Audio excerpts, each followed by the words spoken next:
Dios les bendiga, mis amados hermanos, mis hermanas, nuevamente al estudio de interpretación bíblica, hermanos. Y vamos a dar otro paso, hermanos, en este tipo de interpretación, en esta clase. Vamos a ver el paso número 7. Ya vamos avanzando poco a poquito. Ya casi llegamos a la mitad, ¿no?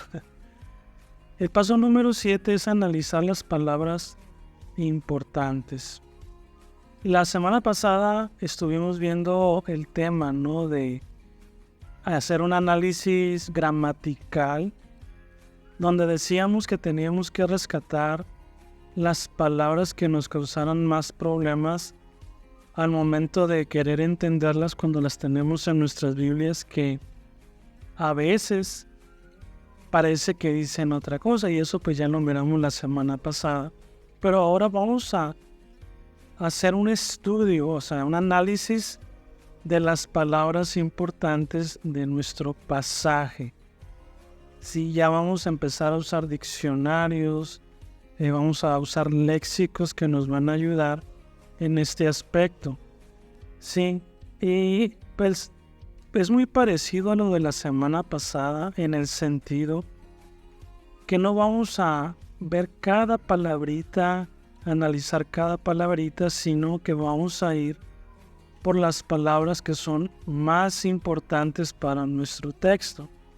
Hace tiempo yo di una clase, ¿no?, sobre interpretación, y uno de los hermanos a mí me preguntaba que si cuáles son las palabras que uno tiene que sacar para estudiar. Y yo le decía, es que uno debe de meterse de lleno al estudio, o sea, debe de analizar cada palabrita, cada versículo detalladamente, porque uno escoge, en este caso, las palabras que quiere estudiar. Les digo, no son todas las palabras, sino las palabras más importantes. Y por ejemplo, si estamos en un grupo, en una clase, estamos viendo el mismo pasaje, y les digo, saquen las palabras que consideren ustedes más importantes, y probablemente tengamos unas en común, pero otras van a ser diferentes, porque cada quien lo mira de una manera, de una perspectiva diferente. Entonces, ¿qué es lo que tenemos que hacer? Pues leer con cuidado. Esto ya lo hemos visto, ya lo hemos analizado, ya hemos medido, ¿no?, dónde inicia el pasaje, dónde termina. Hemos visto, ¿no?, si es una idea completa, es una idea incompleta, que eso lo miramos con el Nuevo Testamento en 4 versiones, ¿no? Ver si las secciones son iguales o hay unas pequeñas diferencias. Pero nosotros, si vamos a hacer una investigación, tenemos que buscar pues la mayor cantidad de palabras posibles. Pero como les digo, en este caso vamos a estudiar las palabras más importantes. Entonces, ¿qué palabras son las que tengo que estudiar? Para eso otra vez tengo que leer mi pasaje y considerar, ¿no?, cuáles son las palabras que sobresalen, que son importantes. La palabra salvación, la palabra creer, la palabra Dios, no sé, confianza, la palabra pecado, la palabra condenación. Esas palabras uno sabe, ¿no?, que son las que saltan naturalmente en la lectura cuando uno está leyendo. Pero siempre debe de tener cuidado uno, leer con mucho cuidado, leer con detalle, incluso así que hasta con una lupa, ¿no?, leer para entender, ¿no?, qué es lo que se está refiriendo. Pero cuando estemos leyendo vamos a tener nuestro cuadernito. Si somos gentes que nos gusta la computadora, pues tener lista nuestra computadora, porque de estas lecturas que estemos haciendo vamos a sacar las palabras que queremos estudiar, ¿sí? Y debemos de entender que no en todos los contextos la palabra que estudiemos va a significar lo mismo. Por ejemplo, La palabra amor, que es una palabra que encierra todo el mensaje de la Biblia, ¿no? Pero es igual la palabra amor como la define Pablo, a como la define Juan o como la define Jesús, a pesar de que es la misma palabra y no estamos hablando del amor ágape y del amor filial y el amor eros, o sea, entendemos que estamos hablando del amor ágape. Entonces, lo que Pablo describe como amor es lo mismo que describe Juan de la palabra amor. Pudiera ser, pero lo más probable es que no, que cada uno tenga su propio sentido en cuanto a esta definición de la palabra.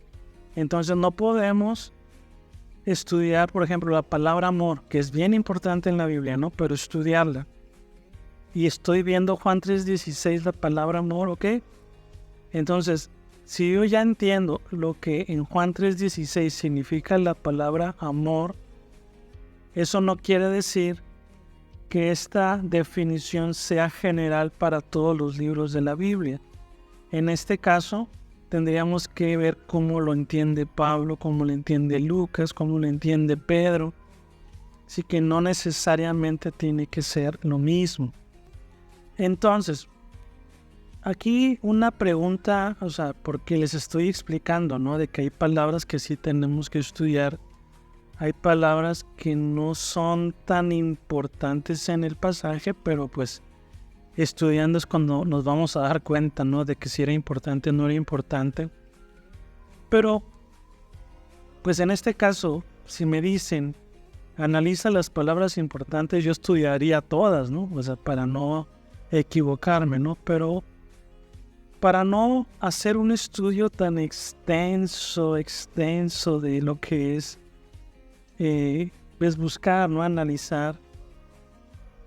Vamos a poner ciertas reglas, hermanos, para a ver si entendemos y que los hermanos, incluso en la iglesia o en la clase, puedan entender lo que queremos decir. Porque aquí un pequeño paréntesis, ¿no? También a veces ciertos predicadores o pastores que a mí me ha tocado escuchar, que se ve que estudian, ¿no? Se ve que le ponen y le invierten tiempo y se queman la cabeza estudiando esto.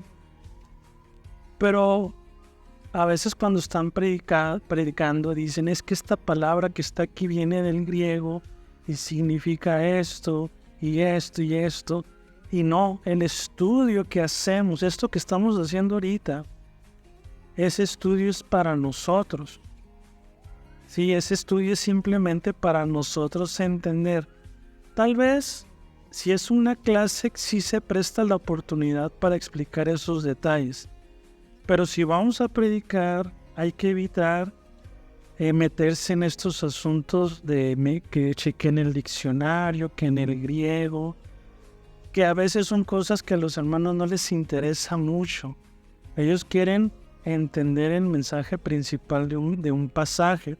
Pero, entonces, si vamos a predicar, sí, hasta estaría suave que los hermanos supieran qué tanto tiempo invertí estudiando y que vean que les voy a sorprender que en esta palabra en griego. Y ese no es el propósito, hermanos. El propósito es que nosotros lo entendamos y ya al momento de expresarlo, ¿no? De compartirlo en la iglesia, pues que lo entiendan de una manera bien sencillita, ¿no? Es ese parte de los propósitos, ¿no? Porque, digo, es una tentación. Es una tentación si expresa, ¿no? Que en el diccionario y que esto. Y sobre todo, ¿no? En este paso que estamos analizando las palabras importantes, no vamos a dar la definición de cada palabra en la predicación, sino pues saber ideárnosla para poder compartirlo, tal vez un ejemplo, ¿no? Cuando la otra vez que yo estaba en el mercado me pasó esto, ¿no? O sea, no dar la definición exacta, sino pues que sea ameno, que sea entretenido, y pues sabemos que tenemos que dejar ese tiempo en las manos del Espíritu Santo, pues para que Él toque los corazones de las personas. Nosotros no hacemos eso, nosotros compartimos el mensaje Entonces hay que tener cuidado también, hermanos, porque sí puede ser una tentación el compartir lo que estudié, porque a veces una predicación así se vuelve tediosa, ¿no? Porque el hermano simplemente nos está dando definiciones de cosas que yo ni sé, ¿no? Entonces, este trabajo es para la persona que va a compartir la clase, que va a predicar, pero al momento de exponerlo como una predicación tenemos que evitar tocar todos estos puntos, sino ir directamente al mensaje. Este ejemplo, no sé si lo puse en la primera semana, la segunda, y si no, pues ahorita la comparto, ¿no? Pero es como, por ejemplo, una predicación es como cuando a veces nos dicen que pintemos una casa, ¿no? Sobre todo si hay personas, hermanos, que de eso se dedican. Pues una familia que quiere que se pinte su casa, o sea, no quieren ver que el pintor o nosotros le mostremos el andamio donde nos paramos, la escalera, el rodillo que usamos, la brocha, la extensión, ¿no? Por si no alcanzamos. Ellos no quieren ver eso, ellos nada más quieren ver la casa pintada y ya, ¿no? Entonces, hagan de cuenta que es eso. No les vamos a enseñar las herramientas, sino simplemente les vamos a mostrar los resultados. Bien, hermanos, cerramos el paréntesis. Entonces, ¿qué cosas necesito para poder hacer este paso? Les digo, no vamos a estudiar todas las palabras, sino las palabras importantes. Entonces, el punto número 1 para esto es explicar lo que no es obvio. O sea, vamos a explicar esto. O sea, hay cosas que sí se entienden, pero nosotros nos vamos a enfocar en este ejercicio a explicar lo que no es obvio. Y en segundo punto, concentrarse en palabras y redacciones claras, o sea, palabras importantes solamente. Sí, entonces debemos de tener cuidado, como les decía, hacer un estudio de cada palabra, que por un lado estaría bien, pero vamos a enfocarnos solamente en las palabras importantes. Un ejemplo sencillo que les voy a dar antes de entrar a los ejercicios, un ejemplo es la palabra rey. Si nosotros usáramos una concordancia o en las aplicaciones del celular, ¿no?, que tienen la Biblia, si uno pone en la búsqueda, no pone la palabra rey en el Nuevo Testamento, la mayoría de las veces que aparezca la palabra rey va a ser con referencia a Jesús, ¿no? Creo que entendemos que tiene que ver con Jesús. Pero aparte de Jesús, ¿con qué otra persona se aplica la palabra rey? O sea, ¿cuántas veces aparece que no sea aplicado a Jesús? En este caso necesitaríamos una concordancia, que aquí tenemos una, ahorita se las voy a presentar. Pero en el contexto del Nuevo Testamento, o sea, de los libros de Mateo, Apocalipsis, la palabra rey solamente se le aplica al emperador. ¿Sí? Solamente el emperador es rey. Que eso contestaría algunas preguntas que a lo mejor ni siquiera están haciendo, ¿no? Pero yo las voy a mencionar, ¿no? La causa de la muerte de Jesús fue que Él es el rey de los judíos y para muestra, crucificado. O sea, cualquiera que pretenda hacerse rey, esto le va a pasar. O sea, estas son las consecuencias. Y ahí tienen a su rey, ¿no?, crucificado. Nadie es rey, solamente el emperador. Hay una historia en el Evangelio de Marcos, capítulo 6, cuando Jesús empieza su ministerio y Herodes piensa que Jesús es Juan el Bautista. Dice, es Juan el Bautista que yo maté y que resucitó y por eso tiene esos poderes. Y ya como que viajamos en el tiempo donde todavía Juan el Bautista está vivo, ¿no? Y ahí es donde muere, donde se menciona el rey Herodes. Y Marcos sabe que Herodes no es un rey, pero ¿por qué le pone rey Herodes si no es rey? Incluso fíjense, cuando pasa esta situación, ¿no?, de que la hija de su esposa baila y que a Herodes le gusta, ¿y qué le dice? O sea, le gustó el baile y dice, pídeme lo que quieras y te lo daré. Incluso, si me pides la mitad de ¿qué?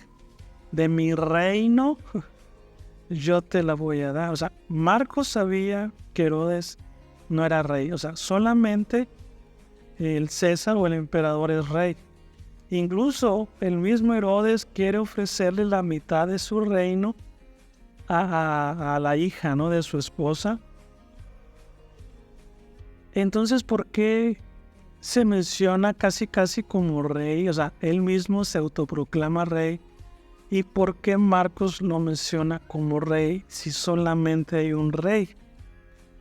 Entonces, esto está curioso, ¿no? Porque probablemente Marcos estaba burlando a Herodes, a ese rey, ¿no? Que se cree rey. Y eso sería entrar en aspectos políticos de la Biblia, que eso los vamos a estudiar un poquito más adelante, ¿no? Pero es curioso, ¿no?, que se mencione la palabra rey y en ninguna parte del mundo de aquellos tiempos se podía decir una persona que era rey. A Jesús lo crucificaron como rey de los judíos y ahí está el castigo, ¿no?, por creerse rey. Eso hay que analizarlo también, ¿no? Pero esa es una de las consecuencias. Pero el hecho que se mencione a Jesús como rey, ¿por qué será? O sea, ¿qué hay detrás de esta declaración que Jesús es rey? Sabemos que el Señor es rey, ¿no? Pero políticamente, ¿qué significa? O sea, ¿qué tiene que ver? O sea, ¿por qué nosotros decimos que Jesús es Rey de reyes y Señor de señores? Pero en el tiempo del Nuevo Testamento no era tan fácil decirlo. ¿Qué le pasó a Jesús? Pues lo mataron. Y eso hay que analizarlo, ¿no?, bíblica y doctrinal y teológicamente. Pero vemos que decir la palabra rey no era cualquier cosa, porque solamente había un rey. Si vamos al Antiguo Testamento, hay reyes de todos colores y sabores, ¿no? Pero en el Nuevo Testamento, que sabemos que la Biblia se escribió entre el primer siglo, o sea, solamente había un rey. Entonces, hay que analizar por qué Jesús es rey, si solamente el emperador es rey. Entonces, en Apocalipsis, ¿cuántas veces no se menciona que Jesús es rey? Muchísimas. Se menciona el trono, ¿no?, que incluso que nosotros somos un pueblo de reyes y sacerdotes. Eso va en contra de la política del gobierno del mundo. O sea, Jesús es rey verdaderamente y es el que está sentado en el trono, y el Cordero, ¿no?, se menciona en Apocalipsis. Entonces, mencionar a Jesucristo como rey es una protesta de parte de los cristianos. Y esa es la razón por la cual murieron, ¿no?, los cristianos del tiempo de Juan, por declarar a Jesús como rey cuando solamente el emperador es rey. Y pues ahí podemos sacar conclusiones. Ok, hermanos, otro ejemplo que ahorita vamos ya a entrar a analizar, pero quisiera mencionarlo primero para que no nos perdamos. Pero por ejemplo, en Juan 3:16 dice que Dios amó al mundo. Esa es una verdad. Dios amó al mundo. Pero en 1 de Juan capítulo 2 versículo 15 dice: no améis al mundo. ¿Por qué dice que Dios amó al mundo, pero se nos pide que nosotros no amemos al mundo? O sea, Dios es tan egoísta que solamente Él lo puede amar y nosotros no podemos amarlo. Ah, caray, pues entonces, ¿por qué? Sí, o sea, la Biblia en 1 de Juan menciona: no améis al mundo. Incluso en el griego cuando dice no améis al mundo, es la palabra ágape. Curiosamente, ¿no? La palabra ágape que no se aplica a Dios, ¿no? Se aplica al mundo, o sea, no améis al mundo. Entonces, ¿qué significa esto? Porque en un pasaje dice que Dios amó al mundo y en otro pasaje dice que no amemos al mundo. ¿Será la misma palabra o la palabra tendrá diferentes definiciones? Y yo creo que esta palabra mundo tiene diferentes definiciones, ¿sí? Así como decíamos ahorita, ¿no? Que la palabra amor, tal vez Pablo la menciona diferente que Juan y Juan la menciona diferente que Pedro, pero viene siendo la misma palabra. Ahora, la palabra mundo, que Dios amó al mundo, puede ser diferente de la no améis al mundo. La palabra mundo tal vez tiene diferentes significados y necesitamos entender cuáles son esos significados, ¿sí? Entonces, debemos de tener cuidado. Por ejemplo, ahorita les decía, ¿no? De Juan 3:16. Si nosotros investigamos la palabra mundo, ¿qué significa? Eso no nos quiere decir que cada vez que aparezca la palabra mundo en la Biblia va a tener el mismo sentido, porque en 1 Juan dice que no amemos al mundo, y creo que entendemos un poquito la diferencia sin estudiar. O sea, Dios amó al mundo, que envió a su Hijo, ¿no? Para que creamos en Él y tengamos vida eterna. Pero en 1 Juan habla de que no amemos al mundo ni las cosas que hay en el mundo en un sentido negativo, ¿sí? O sea, y a pesar de que es la misma palabra, sí entendemos que hay una diferencia. Ahora, si nos ponemos a investigar cuál es la diferencia entre esas dos palabras, pues de repente se nos va a aclarar más las ideas.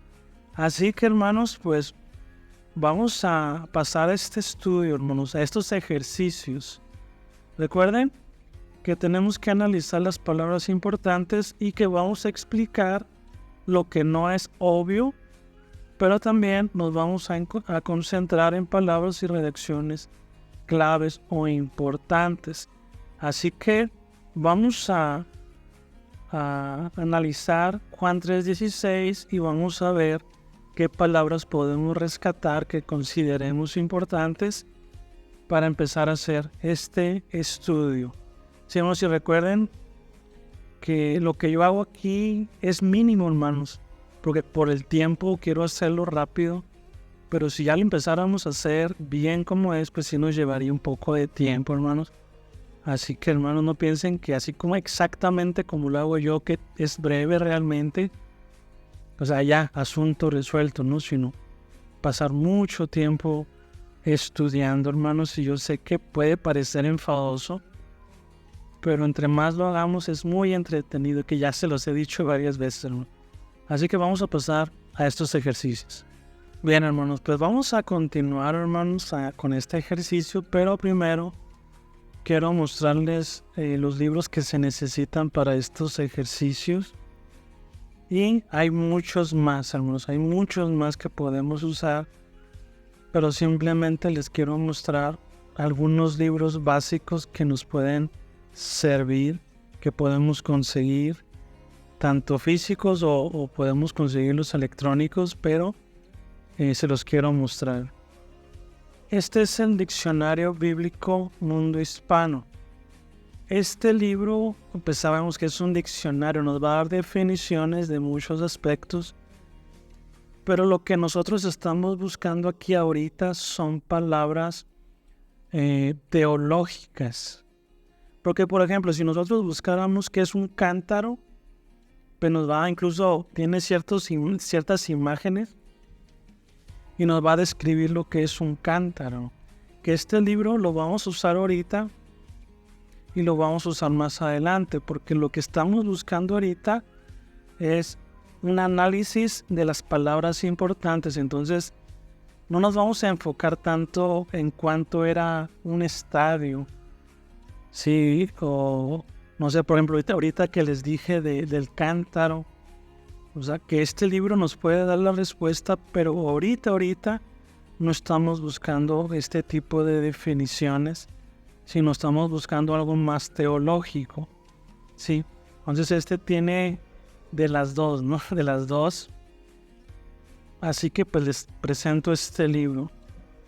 El siguiente también es parecido, es un nuevo diccionario ilustrado de la Biblia que hagan de cuenta que es la misma función del otro, ¿no? Del azul. Vienen las definiciones de aspectos de medidas, de pesos, de qué es un canto de gallo, quiénes eran los Herodes, pero también viene una explicación, ¿no? De palabras teológicas, que es lo que estamos buscando para este ejercicio.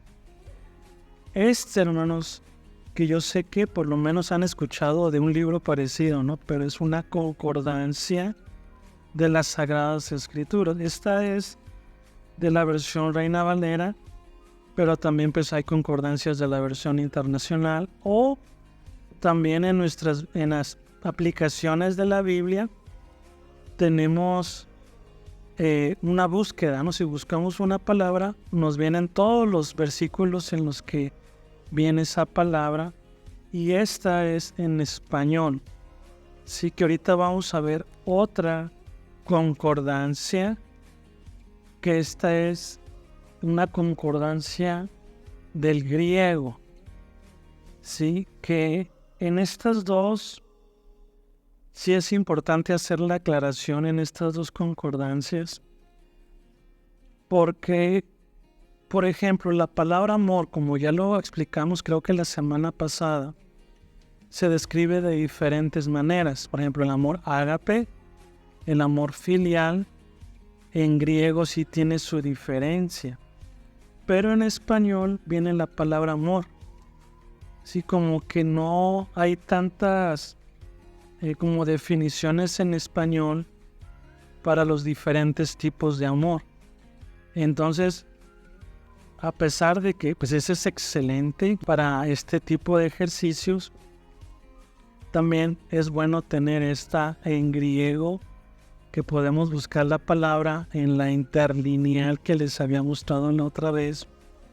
Simplemente buscar la palabra en griego si no la sabemos leer o nada, o sea, simplemente apuntar la palabra en griego y buscarla en esta concordancia, que estas van en orden alfabético, no van conforme al orden de la Biblia. Entonces, sí hacer como un equilibrio, ¿no?, entre estas dos. Este es un diccionario expositivo. Este sí es un diccionario teológico. Este no nos explica qué es un cántaro o cuánto es ¿cómo lanzaban una piedra, ¿no? A tiro de piedra, algo así menciona la Biblia. Este se va directamente a la explicación teológica. Este es del Nuevo Testamento y del Antiguo Testamento. Y si ustedes quieren comprar este libro, está dividido en dos maneras, ¿no? Antiguo Testamento y Nuevo Testamento. La primera parte va de la A a la Z, Antiguo Testamento. Y la segunda parte va de la A a la Z, pero Nuevo Testamento. Sí, para eso se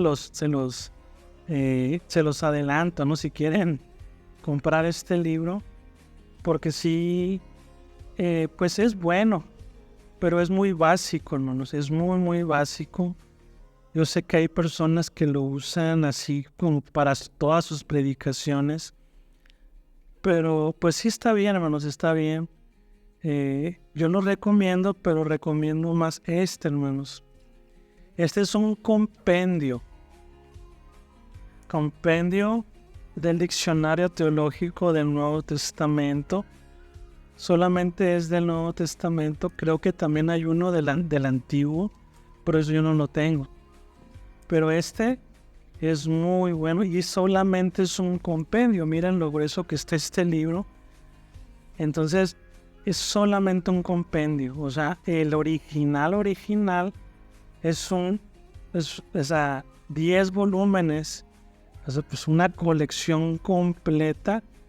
Y en español solamente tenemos este pequeño compendio que realmente, aunque es muy grueso, pues comparado con 10 libros, con 10 volúmenes, pues realmente no es nada, pero es lo que tenemos en español. Y este se los recomiendo mucho más que este. Sí, pero tampoco hay que rechazarlo, ¿no? Pues podemos complementar la información. Y este es un léxico griego-español del Nuevo Testamento. Hagan de cuenta como si fuera un diccionario que nos da la definición de las palabras, en donde viene tanto Antiguo Testamento como Nuevo Testamento, la palabra que estamos buscando. Sí, entonces hagan de cuenta que parece más un diccionario que solamente nos da la definición y en qué partes de la Biblia aparecen, ¿no? Todos estos libros son cristianos, o sea, no son seculares, y todo tiene que ver con la Biblia. Así que, hermanos, pues ya tenemos los libros que necesitamos ahora, y si se han dado cuenta, cada semana trato de presentar un libro diferente, y si se acuerdan de la primera semana, tenía torres de libros que ahorita hemos estado viendo paso por paso. Así que, hermanos, pues ahora sí ya vamos a entrar a este ejercicio. Bien, hermanos, pues vamos a pues empezar con este estudio, y para eso vamos a buscar en nuestras Biblias Juan 3:16, y vamos a tratar de rescatar las palabras que son más importantes. En esta ocasión solamente vamos a buscar un solo versículo, pero si vamos a predicar pues un párrafo más grande o dar una clase de un párrafo grande, pues hay que hacerlo con cada versículo, no encontrar palabras que son importantes para nuestra investigación. Pero en esta ocasión solamente vamos a usar un solo versículo. Dice Juan 3:16, ahí les aparece en la pantalla: porque de tal manera amó Dios al mundo que ha dado a su Hijo unigénito, para que todo aquel que en Él cree no se pierda, mas tenga vida eterna. Entonces, hermanos, ¿sí se dieron cuenta qué palabras aparecen ahí que pudiéramos considerar importantes para investigar? Por ejemplo, dice, porque de tal manera, o sea, grande es la manera, o así de grande es, amó Dios al mundo que ha dado a su Hijo unigénito. Aquí viene la palabra dado también, o sea, ¿qué significa que Dios dio a su Hijo unigénito? También la palabra Hijo unigénito la podemos investigar, para que todo aquel que en Él cree, podemos investigar la palabra todo, la palabra cree, no se pierda. ¿Qué significa que se pierda, que no se pierda? Y tal vez vida eterna. O sea, aquí tenemos varias palabras que podemos rescatar para la investigación, pero como es una clase y también tenemos que más o menos tener un tiempo respetable, ¿no?, para este video, vamos a buscar solamente una palabra, ¿sí? Y vamos a buscar la que les estaba mencionando hace ratito, la palabra mundo, cómo se debe de entender. Sí, entonces lo que vamos a hacer es buscar primeramente en los diccionarios, sí, qué es la palabra mundo, sí, y tal vez si podemos rescatar todo lo que sea rescatable de la información, la tenemos que ir anotando para más adelante. Entonces es la palabra mundo. Aquí es una definición cortita, si se dan cuenta. Dice: la palabra mundo abarca numerosos significados. Fíjense, aquí nos va a dar diferentes significados de esto: edad, tiempo, la tierra habitada, dice el mundo helenístico, el imperio romano, un universo caído, hostil a Dios, la historia humana desde la eternidad, la raza humana, el universo. Y si se dan cuenta, en cada definición o significado que tenemos ahí, vemos ahí ciertos pasajes bíblicos donde más o menos puede significar la palabra mundo. Incluso aprovechamos para tratar de responder la pregunta de primera de Juan, porque por ejemplo, nos habla, puede ser edad, tiempo, tierra habitada, el mundo helenístico, imperio romano, pero fíjense lo que dice: un universo caído, hostil a Dios, pudiera ser esto. Incluso entre paréntesis vienen versículos, y el último versículo es 1 de Juan. Entonces parece que la palabra mundo en 1 de Juan hace referencia a un universo caído, hostil a Dios. Entonces dice Juan: no améis al mundo, no améis a este sistema corrupto que está en contra de Dios, a diferencia de Juan 3:16. Y se dan cuenta, realmente es poquito, ¿no?, lo que viene aquí. Y creo que no viene mucho acerca de nuestro pasaje de Juan 3:16, pero vamos a buscar en este caso en el siguiente diccionario. Vamos a ver qué dice en la palabra mundo. Por eso es importante tener diferentes diccionarios, y aprovechando, pues contestamos a una pregunta, ¿no?, que teníamos ahorita. Aquí la palabra mundo es más grande, ¿no?, las definiciones. Dice: término con que se traducen 4 palabras hebreas y 3 griegas, que se refiere a una realidad existente en el espacio y en el tiempo. Al principio viene según el Antiguo Testamento, sí, pero nosotros estamos buscando muy específicamente lo de Juan 3:16, que era lo que les decía ahorita, ¿no?, que no siempre va a significar lo mismo, porque sí puede referirse a nuestro planeta, se puede referir a un sistema malo, pero estamos buscando lo de Juan 3:16. Vamos a adelantarnos poquito. Hay un párrafo que dice: paradójicamente Dios ama a este mundo y envió a Jesús para salvarlo. Cuando dice paradójicamente, pues tenemos que leer lo que dice antes. Entonces vamos a leer el párrafo anterior. La aparente ambigüedad veterotestamentaria continúa en el Nuevo Testamento.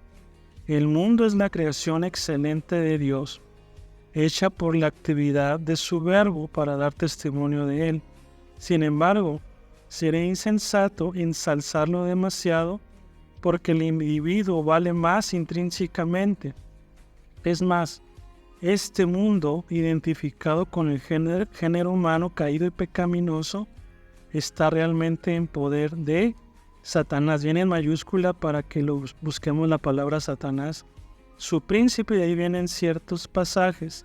Y Dios es un mundo de tinieblas regido por los espíritus malignos, engañador que esclaviza. Su espíritu se opone al de Dios y finge dar sabiduría, pero solo logra una tristeza mortífera. En eso se revela su pecado e incredulidad, que resultan un obstáculo para quien quiere entrar en el reino. Por tanto, el mundo está condenado a ser inseguro y pasajero. Y ahí, curiosamente, en el último pasaje viene el texto que les decía hace rato, ¿no?, de 1 de Juan 2:16. Ahora sí dice: paradójicamente Dios ama a este mundo. Ahí viene nuestro pasaje: y envió a Jesús para salvarlo. El Hijo no es el mundo, por eso el mundo lo odia, y hay que checar todos esos versículos, y lo condena a muerte. Pero en ese momento se invierte la situación. En la crucifixión y resurrección se efectúa el juicio del mundo y la victoria de Cristo sobre él. Entonces, podemos seguir leyendo sobre esto. Y aquí parece que la esencia del mundo, aunque puede tener muchos significados, hace referencia a un mundo caído, pero en ese mundo caído, según el contexto del Evangelio de Juan, desde el principio habla de las tinieblas y que las personas prefirieron las tinieblas que la luz, y hay que analizar este Evangelio. Pero cuando llegamos a Juan 3:16, parece que la esencia es de que, a pesar de que es un mundo de pecado, Dios amó al mundo, por eso quiere salvarlo. Entonces fíjense, apenas llevamos 2 diccionarios y ya más o menos se van acomodando las ideas, ¿sí? Ahora vamos a buscar en este vamos a irnos a la sección del Nuevo Testamento para ver lo que nos dice respecto al mundo. Dice cosmos, vienen varias definiciones. Viene punto número 1, cosmos. En la 2, edad. En la 3, la tierra habitada.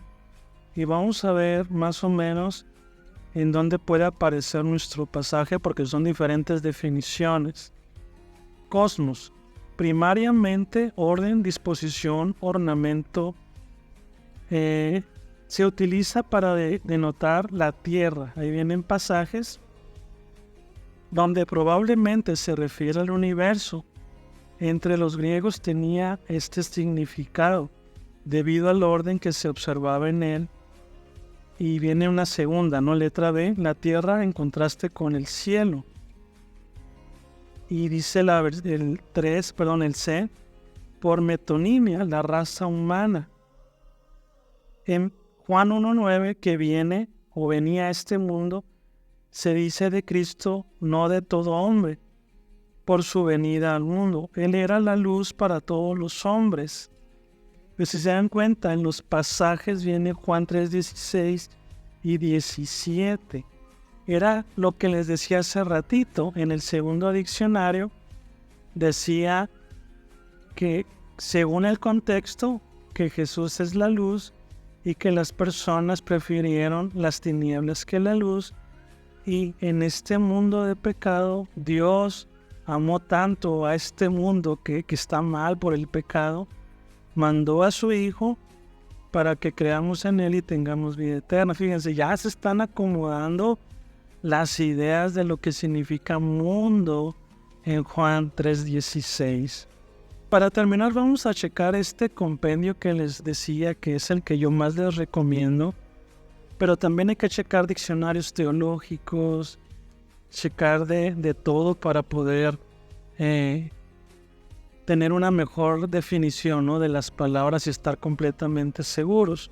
Ok, este va en orden alfabético, pero del griego.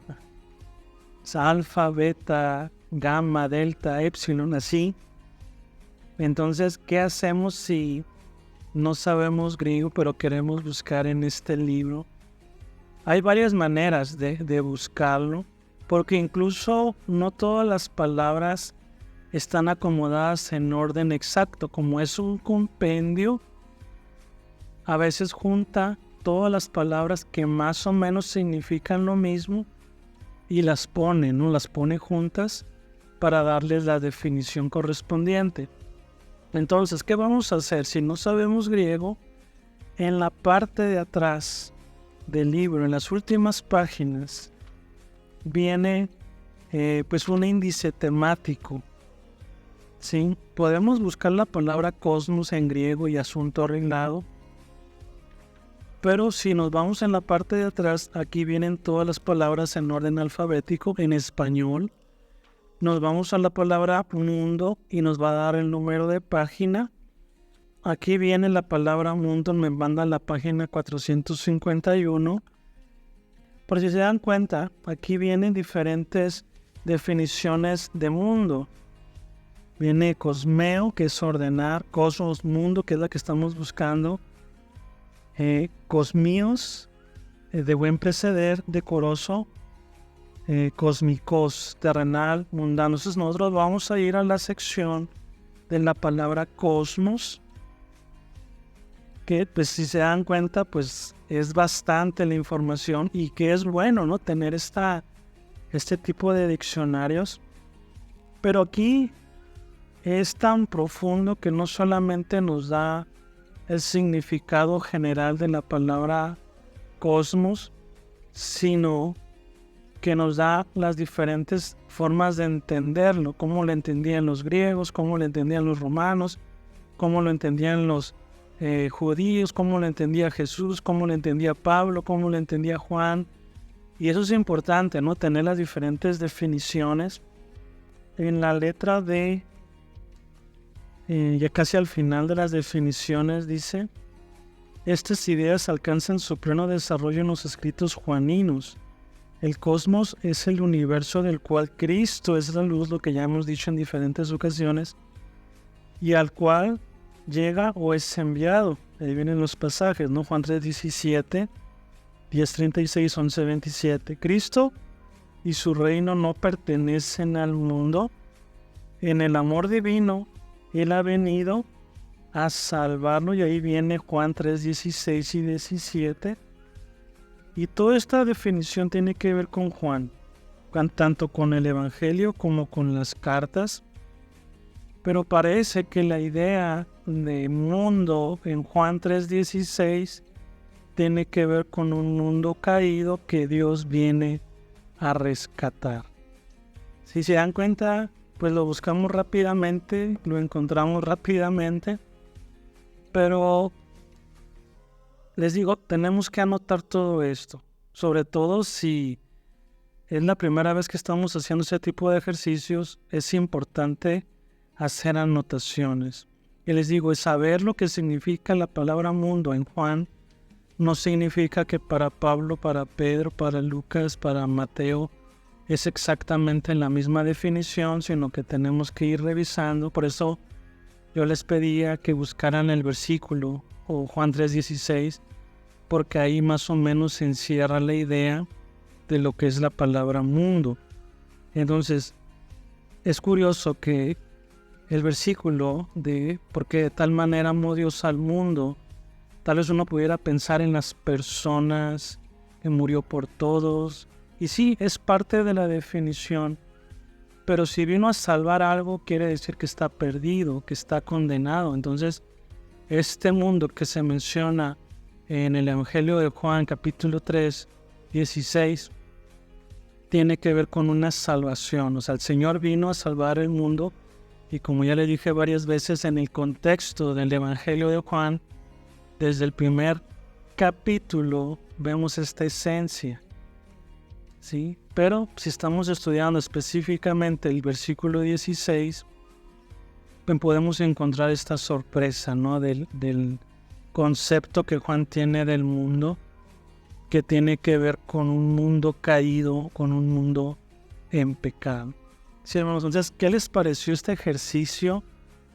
Digo, pues está entretenido, a mí me gusta, les digo, me gusta buscar estos tipos de información, y pues yo sé que a ustedes no sé qué tanto les llame la atención, pero si estamos en estas clases es porque tenemos el interés. Y les digo, si vamos a hacer una predicación, una clase, y tenemos tal vez 20 versículos para predicar, tenemos que hacer eso con cada versículo, con cada palabra que tengamos en este pequeño párrafo que estemos enseñando.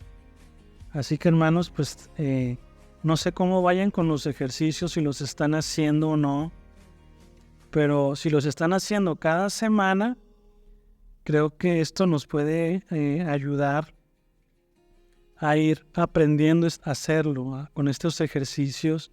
A lo mejor nos hacen falta algunas herramientas, pero también yo se las presento, ¿no? En caso de que ustedes más adelante se quisieran hacer de su propia biblioteca, pues el hacer uso, ¿no? De todos estos libros, tanto físicos como electrónicos, se pueden comprar, hermanos. Entonces, pues tenemos tarea, hermanos. Y pues también pueden hacerlo con un solo versículo, como un ejercicio simplemente, o pueden, si realmente quieren predicar de un pasaje y ven este ejercicio, pues también adelante lo pueden hacer, hermanos. Entonces, vamos a terminar de esta manera, hermanos, esperando siempre que sea de bendición, y sobre todo que sea entendible, porque pues si no me entienden y yo me la quiero dar de erudito y no me entienden, pues no tiene ningún sentido, hermanos.